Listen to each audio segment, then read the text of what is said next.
March 1968. The North Pacific. A sound ripples through the water.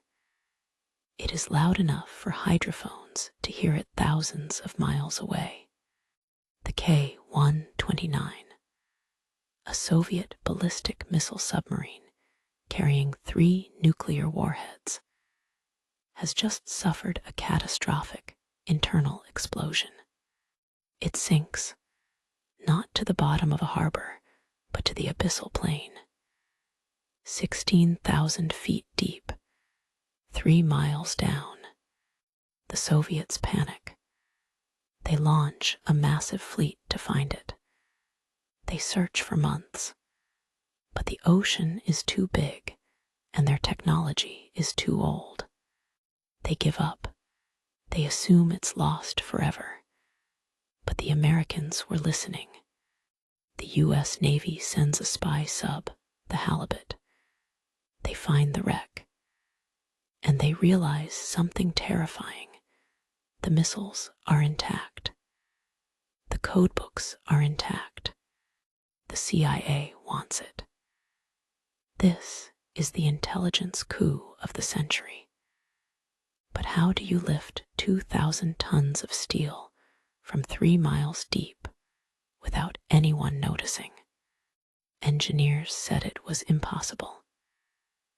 The steel cable would snap under its own weight before it even reached the bottom.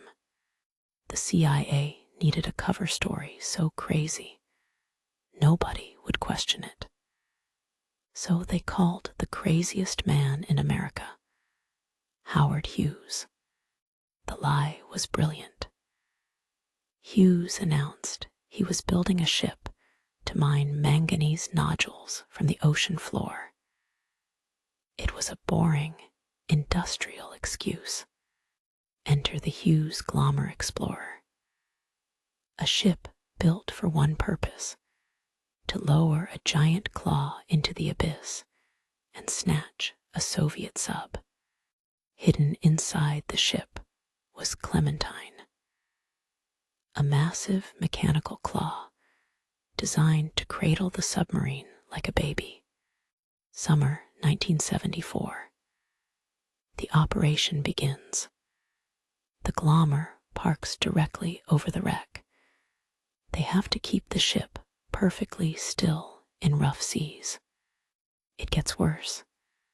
A Soviet tugboat shows up. They circle the Glommer. They watch. The CIA agents on board are ready to destroy the evidence at a moment's notice. Below deck, they are lowering the claw pipe by pipe. 3 miles of steel pipe.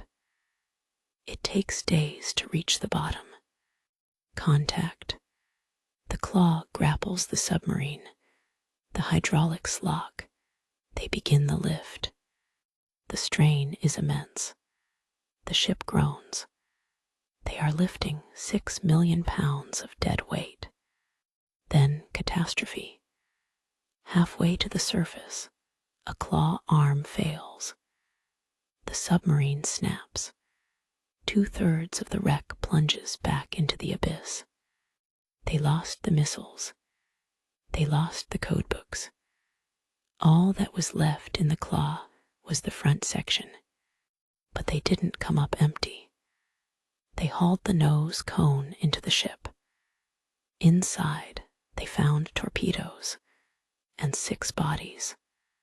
In a moment of strange honor, the CIA gave the Soviet sailors a formal burial at sea. They filmed it in case they ever needed to prove it to Moscow. They wanted to go back for the rest. But a journalist named Jack Anderson broke the story. The cover was blown. Project Azorian cost $800 million. That's $4 billion today. It was the most expensive failure, or the most expensive partial success, in history, and it gave us one final legacy. To deal with the press, the CIA invented a new phrase we can neither confirm nor deny. The Glommer response